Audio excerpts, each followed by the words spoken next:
Love जिहाद के मुद्दे पर जिस तरीके से मध्य प्रदेश समेत कई बीजेपी शासित राज्य कानून बनाने की योजना बना रहे हैं, इसको लेकर सियासत गरमाने लगी है। राजस्थान के मुख्यमंत्री अशोक गहलोत ने इसको लेकर बीजेपी पर निशाना साधा। उन्होंने कहा कि लव जिहाद बीजेपी का देश को बांटने के लिए बनाया एक शब्द है। गहलोत ने ट्वीट में कहा कि शादी व्यक्तिगत स्वतंत्रता का मामला है, इसे रोकने के लिए कानून लाना पूरी तरीके से असंवैधानिक है। महाराष्ट्र सरकार में मंत्री असलम शेख ने भी कहा कि उनकी सरकार अपना काम कुशलता से कर रही है और उसे ऐसे कानून लाने की जरूरत नहीं है। इस बीच बिहार में भी लव जिहाद के खिलाफ कानून की मांग जोर पकड़ने लगी है। केंद्रीय मंत्री और बेगूसराय से बीजेपी सांसद गिरिराज सिंह ने बिहार में लव जिहाद के खिलाफ कानून लागू करने का समर्थन किया।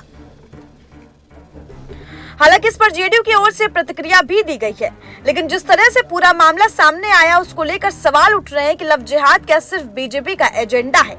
लव जिहाद को लेकर मध्य प्रदेश सरकार ने कानून बनाने का दावा किया। इस मामले में सबसे पहले मध्य प्रदेश सरकार ने ही पहल की।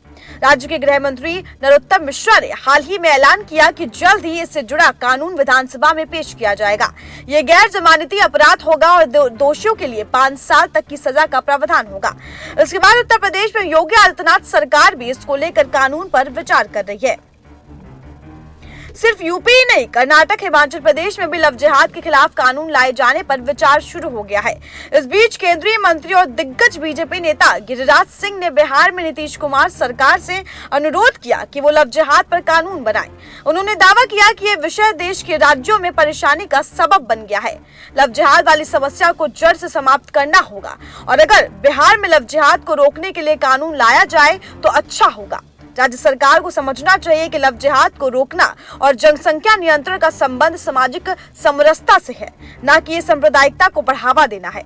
हालांकि गिरिराज सिंह के लव जिहाद पर कानून लाने की मांग पर जेडीयू ने कहा कि हमारा विश्वास सद्भाव में है। जेडीयू प्रवक्ता संजय सिंह ने कहा कि हमारे नेता नीतीश कुमार सभी धर्मों और जातियों के साथ लेकर चलने वाले व्यक्ति है। कोई सरकार क्या फैसला ले रही है, यह उनका मामला है। लव जिहाद पर हमारी सरकार को निर्णय लेना है। संजय सिंह ने कहा कि नीतीश कुमार ने कभी भी दबाव की राजनीति नहीं की। उन्होंने कहा कि समाज को तोड़ने वाला कोई भी प्रस्ताव आएगा तो उसे स्वीकार नहीं किया जाएगा। लव जिहाद के खिलाफ कानून पर महाराष्ट्र सरकार ने भी अपना रुख स्पष्ट किया। उद्धव सरकार में मंत्री असलम शेख ने कहा कि जो सरकारें अपनी असमर्थताओं को छिपाना चाहती हैं, वे ऐसे कानूनों को ला रही हैं। महाराष्ट्र सरकार अपना काम कुशलता के साथ करे और इसे ऐसे कानून लाने की जरूरत नहीं है। बिहार में लव जिहाद के खिलाफ कानून की मांग को लेकर एनडीए में सहयोगी जेडीयू ने अपना पक्ष स्पष्ट करा। हालांकि सीएम नीतीश कुमार का इस पर क्या फैसला रहेगा, ये देखना दिलचस्प होगा। दूसरी ओर लव जिहाद के खिलाफ कानून के मुद्दे पर कांग्रेस के दिग्गज नेता और राजस्थान के मुख्यमंत्री अशोक गहलोत ने बीजेपी पर पलटवार किया।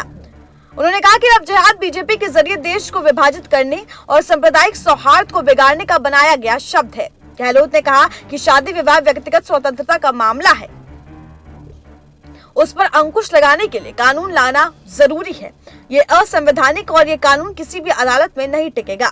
प्यार में जिहाद की कोई जगह नहीं होती।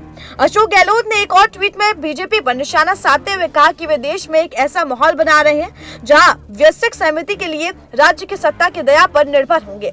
विवाह एक व्यक्तिगत फैसला है, वो इस पर अंकुश लगा रहे हैं। ये व्यक्तिगत स्वतंत्रता को छीनने का जैसा है। उन्होंने आगे कहा कि सांप्रदायिक सद्भाव को बाधित करने और सामाजिक संघर्ष को बढ़ावा देने और संवैधानिक प्रावधानों का अवहेलना करने वाला है। राज्य नागरिकों के साथ किसी भी आधार पर भेदभाव नहीं करता। फिलहाल कांग्रेस ने इस मुद्दे पर सीधे तौर पर बीजेपी को घेरा है। अब देखना होगा कि बीजेपी का इस मुद्दे पर आने वाले दिनों में क्या स्टैंड रहने वाला है। Bureau report, SPN9 news.